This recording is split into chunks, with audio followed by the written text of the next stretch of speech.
Samuel khatna bung som lekuk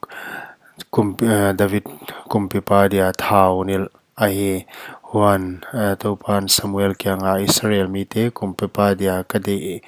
lo sa sol zakin bangtan aya nalung kham ding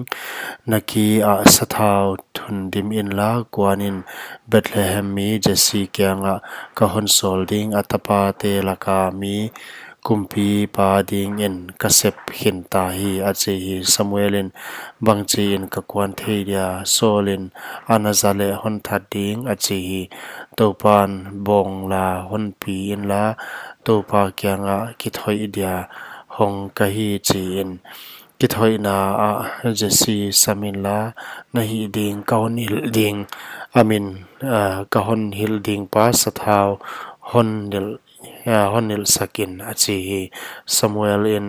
topa gen bangin ahi a Bethlehem a ho ta hi khwa a upaten ling komin ama anadon wa hoi lam thu a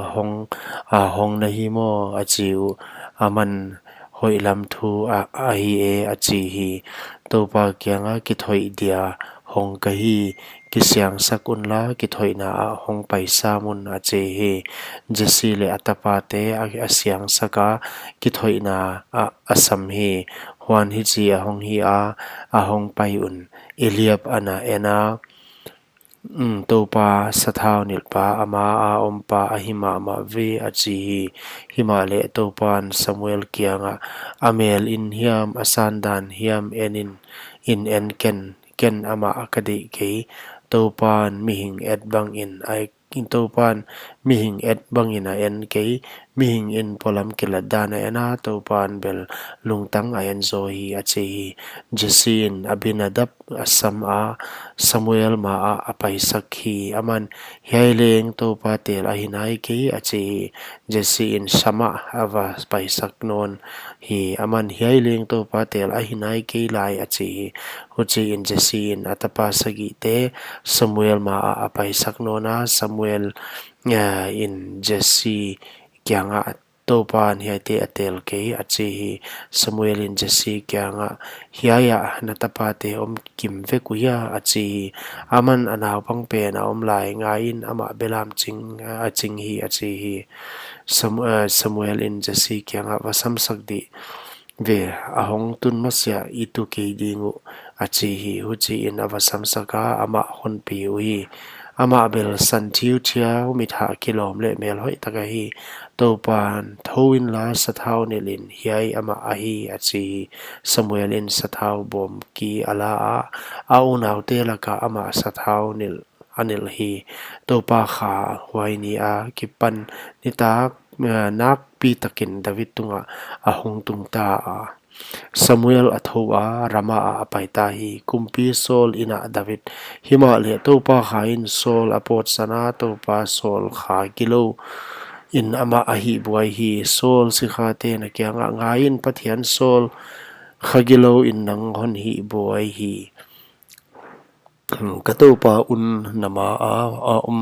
a om si kha te kai ging tum siam mi zon thu hon pedi ve pathian Saul khagilo in ahon mat chiang in atum dia